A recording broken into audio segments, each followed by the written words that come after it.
ഇന്ന് നമ്മൾ ഈ വീഡിയോയിൽ പരിശോധിക്കാൻ പോകുന്നത് ഒരു ഉഗ്രൻ ആപ്ലിക്കേഷനെ കുറിച്ചാണ്. നമുക്കറിയാം, നമ്മുടെ ഒരു പിക്ചർ, നമ്മളൊരു ഫോട്ടോ എടുത്തു കഴിഞ്ഞാൽ ബാക്ക്ഗ്രൗണ്ടിൽ ചിലപ്പോൾ ലോങ്ങിൽ ഒരാൾ നിൽക്കും, ചില കാര്യങ്ങളൊക്കെ നിൽക്കുകയാണെന്നുണ്ടെങ്കിൽ നമുക്ക് എങ്ങനെ അതിനെ റിമൂവ് ചെയ്ത് കളയാം, അത് ഇല്ലാതെ നമുക്ക് സെൽഫി മാത്രം ഉപയോഗിക്കാം എന്നുള്ളതിനെ കുറിച്ചാണ് ഇന്ന് ഈ വീഡിയോ പറയുന്നത്. അതുപോയിട്ട് ആ പിക്ചറിന്റെ ബാക്ക്ഗ്രൗണ്ടും വളരെ നല്ല രീതിയിൽ നമുക്ക് മാറ്റി നമുക്ക് ഇഷ്ടമുള്ള ബാക്ക്ഗ്രൗണ്ട് കൊടുക്കാം. ബാക്ക്ഗ്രൗണ്ട് റിമൂവ് ചെയ്യാനുള്ള വീഡിയോ ഒക്കെ ഞാൻ മുമ്പ് ചെയ്തിട്ടുണ്ട്. അതിൽ നിന്നെല്ലാം വ്യത്യസ്തമായിട്ടാണ് ഈ ഒരു ആപ്ലിക്കേഷൻ. 100% വർക്കിംഗ് ആയിട്ടുള്ള ഒരു ആപ്ലിക്കേഷനാണ്. ഈ വീഡിയോ ഇഷ്ടമായ നിങ്ങൾ ലൈക്ക് ചെയ്യുക, നിങ്ങളുടെ കൂട്ടുകാർക്ക് നിങ്ങൾ ഷെയർ ചെയ്ത് കൊടുക്കുക, നിങ്ങളുടെ വലിയൊരു അഭിപ്രായങ്ങൾ നിർദ്ദേശങ്ങൾ കമന്റ് ബോക്സിൽ രേഖപ്പെടുത്തുക. ഈ ചാനൽ ഇതിലേക്ക് സബ്സ്ക്രൈബ് ചെയ്തിട്ടില്ല എന്നുണ്ടെങ്കിൽ സബ്സ്ക്രൈബ് ചെയ്ത് കൊടുക്കുക. അടുത്തുള്ള ബെല്ലേക്ക് എനേബിൾ ചെയ്ത് അതിൽ ഓൾ ഓപ്ഷൻ എനേബിൾ ചെയ്ത് കഴിഞ്ഞാൽ ഞാൻ അപ്ലോഡ് ചെയ്യുന്ന വീഡിയോകൾ അപ്ലോഡ് ചെയ്ത് കഴിഞ്ഞാൽ ഉടനെ തന്നെ നിങ്ങൾക്ക് നോട്ടിഫിക്കേഷനായി ലഭിക്കുന്നതാണ്. എന്തായാലും നമുക്ക് അതെങ്ങനെയാണെന്ന് നോക്കാം. ആപ്ലിക്കേഷൻ ഞാൻ ഓപ്പൺ ചെയ്യാൻ പോവുകയാണ്. ആപ്ലിക്കേഷൻ നമ്മൾ ഓപ്പൺ ചെയ്യുമ്പോൾ ഇങ്ങനെ അവിടെ ഫ്രീ ട്രയലിലേക്ക് കാണാൻ സാധിക്കും. നമ്മളൊന്ന് സ്കിപ്പ് ചെയ്ത് കൊടുക്കുക. അപ്പോൾ നമുക്ക് ഇങ്ങനെ ഒരു ഓപ്ഷൻ കാണാൻ സാധിക്കും. ഇതിൽ നമ്മൾ പ്രത്യേകിച്ചൊന്നും ചെയ്യേണ്ടതില്ല. നമ്മളിതിൽ ആഡ് ഫോട്ടോസ് എന്ന് പറയുന്ന ഈ ഓപ്ഷൻ നമ്മൾ ക്ലിക്ക് ചെയ്യുക. ഒരു പെർമിഷൻ വരെ നമ്മൾ അലോ ചെയ്ത് കൊടുക്കുക.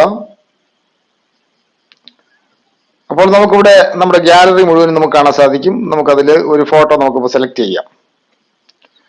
ഞാനിപ്പോൾ ഈ ഫോട്ടോ ഇതാ സെലക്ട് ചെയ്യാൻ പോവുകയാണ്. ഇതിൽ കുറച്ച് ഓപ്ഷൻസ് ഇവിടെ കാണാൻ സാധിക്കും. റിമൂവ് ചെയ്യാനുള്ളതും ബാക്കിയുള്ള എല്ലാ കാര്യങ്ങളും ഇവിടെ ഇതിൽ കാണാൻ സാധിക്കും. നമുക്കിതിൽ ഫസ്റ്റ് റിമൂവ് ഒബ്ജക്ട്സ് എന്ന് പറയുന്ന ഈ ഓപ്ഷൻ നമുക്ക് ക്ലിക്ക് ചെയ്യാം. അപ്പോൾ നമുക്ക് നമ്മുടെ ഫോട്ടോ ഇവിടെ കാണാൻ സാധിക്കും. ഇതിൽ നമ്മൾ ഒരാളുടെ ഫോട്ടോ ഇപ്പോൾ നമുക്ക് വേണ്ട എന്ന് വിചാരിക്കുകയാണെന്ന് വെച്ചോളൂ. എങ്കിൽ നമ്മൾ എന്ത് ചെയ്യണം? ഇതിൽ നമ്മൾ ഇതിന്റെ ഫോട്ടോയുടെ പുറത്ത് നമുക്ക് വെറുതെ ഒന്ന് കൈകൊണ്ട് ക്ലിക്ക് ചെയ്താൽ മതി. നമുക്കിവിടെ ഇങ്ങനെ കാണാൻ സാധിക്കും. നമ്മളിങ്ങനെ നമുക്കിവിടെ പച്ച കളറിൽ നമുക്കിവിടെ കറക്റ്റാ കാണാൻ സാധിക്കും. നമ്മളത് അഡ്ജസ്റ്റ് ചെയ്ത് ആ ഫോട്ടോ മാത്രം നമ്മളൊന്ന് എന്ത് ചെയ്യണം? നമ്മളിതുപോലെ റേസ് ചെയ്ത് കൊടുക്കണം. നമ്മളിതുപോലെ കറക്റ്റ് ചെയ്ത് കൊടുക്കണം. നമ്മൾ ഈ ഗോ എന്ന് പറയുന്ന ഓപ്ഷൻ നമുക്ക് ഒന്ന് ക്ലിക്ക് ചെയ്യുക. ഇപ്പോൾ നമുക്കിവിടെ കാണാൻ സാധിക്കും ആ ഫോട്ടോയുടെ ആ കുട്ടി നിന്ന ഭാഗം നമുക്കിവിടെ കാണാൻ സാധിക്കത്തില്ല. നമുക്കിതിന് നല്ല രീതിയിൽ ക്ലിയർ ആവണമെന്നുണ്ടെങ്കിൽ നമ്മൾ എന്ത് ചെയ്യണം? ഇതിന്റെ ബാക്ക്ഗ്രൗണ്ട് ഒന്ന് ചേഞ്ച് ചെയ്ത് കൊടുക്കുക. ഇത് നമ്മൾ ഈ കാണുന്ന ആരോ മാർക്ക് ക്ലിക്ക് ചെയ്ത് നമ്മൾ എക്സ്പോർട്ട് ചെയ്യുക. അതിനുശേഷം നമ്മൾ അതൊന്ന് സെലക്ട് ചെയ്തതിന് ശേഷം ഈ രണ്ടാമത്തെ ഓപ്ഷൻ നമ്മളൊന്ന് ക്ലിക്ക് ചെയ്യുക. അപ്പോൾ നമുക്കിവിടെ ഇങ്ങനെ കാണാൻ സാധിക്കും. ബാക്ക്ഗ്രൗണ്ട് റിമൂവ് ചെയ്യാനുള്ള കാര്യങ്ങളാണ് ഇതിൽ കാണിക്കുന്നത്.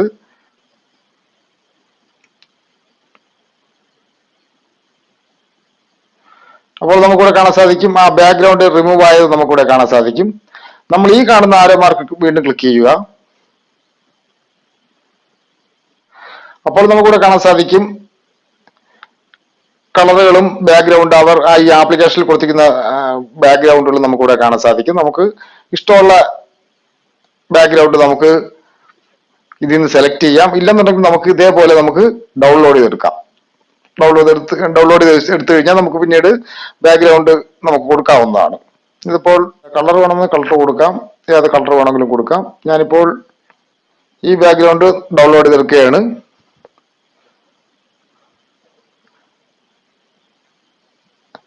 അതിനുശേഷം നമ്മളത് കറക്റ്റായിട്ട് നമ്മളിത് അഡ്ജസ്റ്റ് ചെയ്ത് വെച്ചതിന് ശേഷം നമുക്ക് ഈ ആരോ മാർക്ക് നമ്മളൊന്ന് ക്ലിക്ക് ചെയ്യുമ്പോഴത്തേക്ക് നമുക്ക് എക്സ്പോർട്ട് ചെയ്യാവുന്നതാണ്.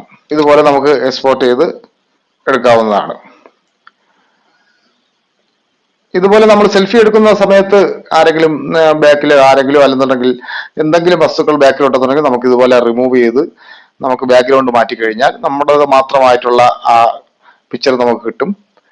എന്തായാലും വളരെ ഉപകാരമായിട്ടുള്ള ഒരു ആപ്ലിക്കേഷനാണ്. നിങ്ങൾ ഡൗൺലോഡ് ചെയ്ത് ഇൻസ്റ്റാൾ ചെയ്യുക. ലിങ്ക് ഡിസ്ക്രിപ്ഷനിൽ കൊടുത്തിട്ടുണ്ട്. അടുത്ത പുതിയൊരു ടോപ്പിക്കുമായി വരുന്നവരെ ഗുഡ് ബൈ. MK choice.